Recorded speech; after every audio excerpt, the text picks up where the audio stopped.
Hey guys, this is Candle and welcome to another gaming pickups video. It's been a little while. I've got a relatively small stack here, and let's just go ahead and get into it. It's pretty much all new releases. We're going to start with the newest of them all, and that is Star Fox for the Switch 2. Yes, this is basically the fifth time we've gotten this game, because this is touted as a complete from the ground up remake of Star Fox 64.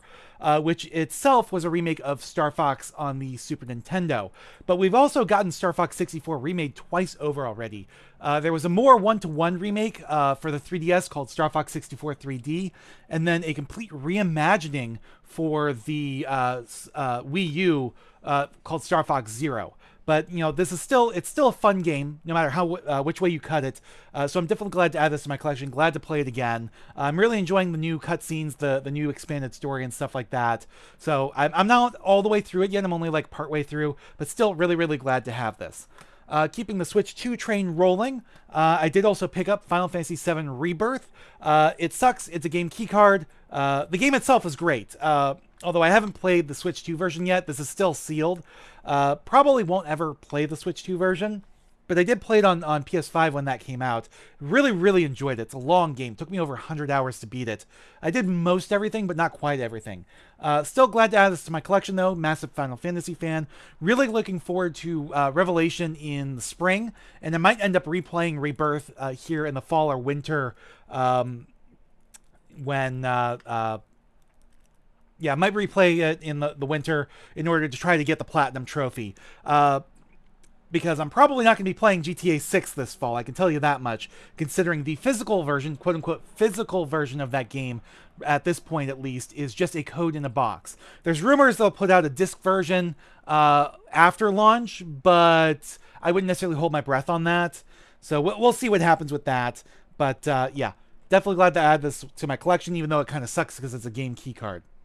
I also picked up Yoshi and the Mysterious Book, a really fun little platformer, a little puzzle platformer too. You go through this mysterious book, as the name implies, and you're interacting with all these different creatures, and most of the progression is like, how do you interact with these creatures in these like pretty small, tight-knit platforming challenges and stuff like that. You know, not as easy as like a Kirby game, but not as difficult as, you know, traditional Mario. So, you know, this Yoshi is kind of always a good middle ground for that. Definitely glad to add this as well. I did also pick up 007 First Light. I went back and forth a little bit on whether or not to get the PlayStation or Xbox version. Eventually I settled on PlayStation because I figured, you know, it was probably going to run better on PS5 Pro than Xbox Series X. Really enjoyable. I really enjoyed this game. Really great James Bond story. You know, a lot of fun to play through it. I hadn't really ever played a Hitman game before. This was made by those same people. So the open level design was interesting to play around with.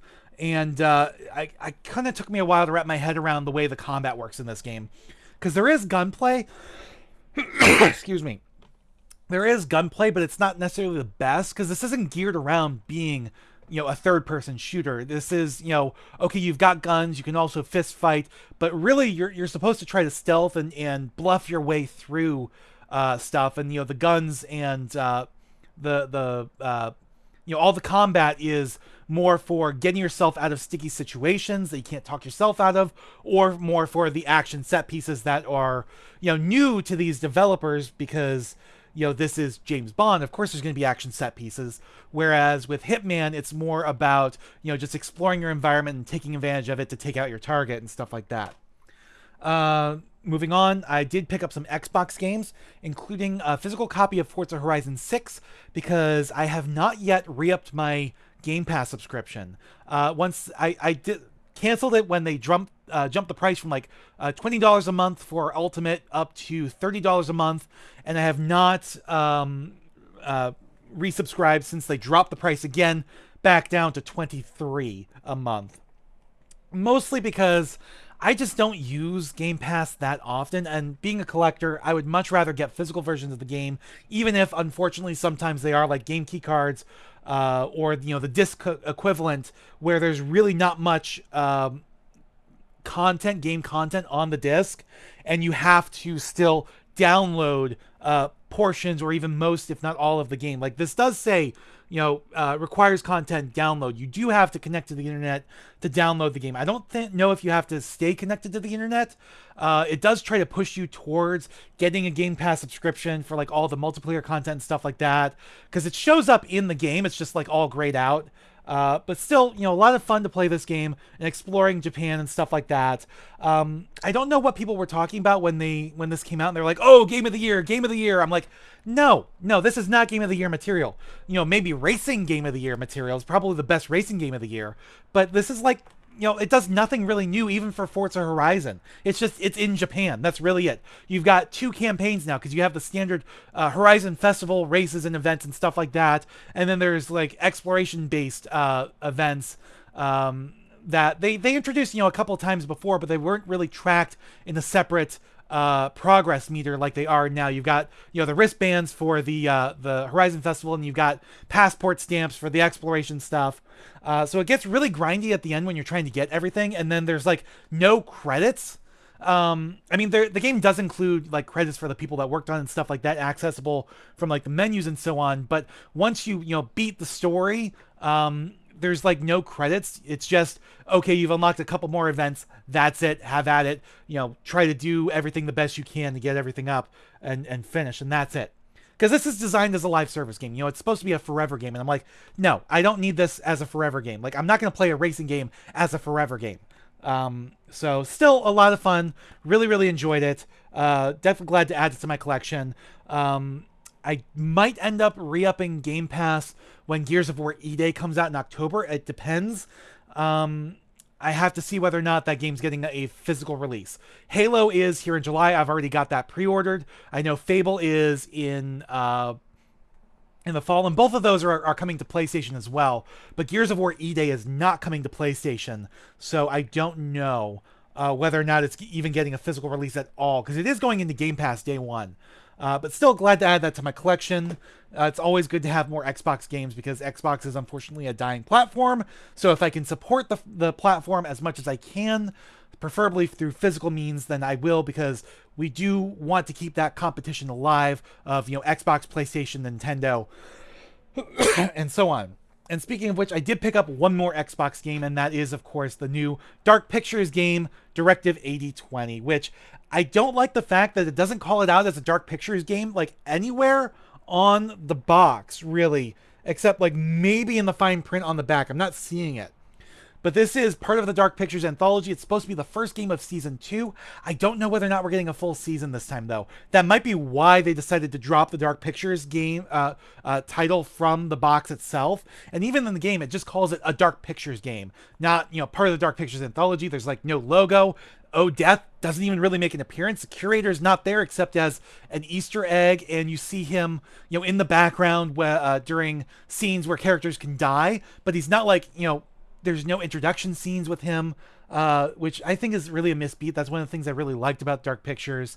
And but I think they might be trying, Supermassive might be trying to move away from the Dark Pictures thing, because it didn't work out for them as best as they thought it would. You saw this like with The Quarry, where they brought in a different character, and basically, The Quarry's not really part of the Dark Pictures and stuff like that. Something I thought was weird, though, was that it included this this little thing here for the store and stuff like that, for like customer support. The flip side has a code for stuff off their merch store. But you notice how this is curled up in here, because for some reason, I don't know if it's different on here. Let me pull open First Light. This might be different on PS5 discs. Okay, so yeah. So they must have printed these PS. There we go. All right, good. Oh, sorry. The battery on my headset died. My main mic is on the fritz again, and so I had to plug in a cord here. So, as I was saying, I don't know how much of that I lost, and I can't really go back and edit. I don't have Adobe right now. But this is perfectly sized for a PS5 box. It is not perfectly sized for an Xbox box, because you have these little things here, so you had to put it in the side, and it kind of curls over like that, which kind of sucks. But still glad to play this. The story was a little bit predictable. It's basically a mixture of The Thing and Aliens, and so it's still a lot of fun to play though. Definitely glad to add this to my collection. And that is all the games I got this time around. I know it's a short list here. It's all like new releases. I've been trying to cut back on spending to try to save some money. Because I really need to get some savings, and I need to move out of this apartment at some point in the next couple of years, because it's starting to get a little bit cramped. I'm running out of space for my games. I have like no space for my books and stuff like that, so I could really use a larger space. But of course, that's going to be more expensive than my dirt cheap apartment, so that's going to take some money and stuff like that. So I'm trying to cut back on spending. However, I am going on vacation in the next couple weeks. And so I do have a little bit of money extra that I can possibly spend on stuff. I have some other stuff I got to buy. I got to replace my phone and stuff like that. So we'll see what happens. Next time, hopefully it won't be as long. Hopefully we'll have a bigger stack of games. Hopefully there'll be some older games in here as well. Some retro games. I did recently find a retro game store near me that was new to me. Apparently been there for a few years. It was in the local mall, which I hadn't had a reason to go into since college, when they shut down the Borders outlet and the FYE store, and the Babbage's became a GameStop, and then that shut down. So I hadn't had a reason to go into that mall for years. Now FYE is back, but they don't have games. And there's a local retro, just like a small mom and pop type retro game shop called Retroholics. Unfortunately, I went in to check it out a couple months ago. Haven't had a chance to go back since. And unfortunately, they're closing up shop on Sunday, like tomorrow. And they're not reopening for a couple months because they're moving out of the mall across the street. And so they'll be reopening here in August. So maybe I'll go check them out for my birthday or something. But definitely want to get back in there. Because other than that, there's, GameStop, the local GameStop near me. There's only one now, unless I go to, a couple of the surrounding towns. I have to drive like half hour for another GameStop. There used to be like 3 or 4, but there's only one now. But it does have a small retro gaming section with relatively decent prices. Not always the best selection, but some decent prices.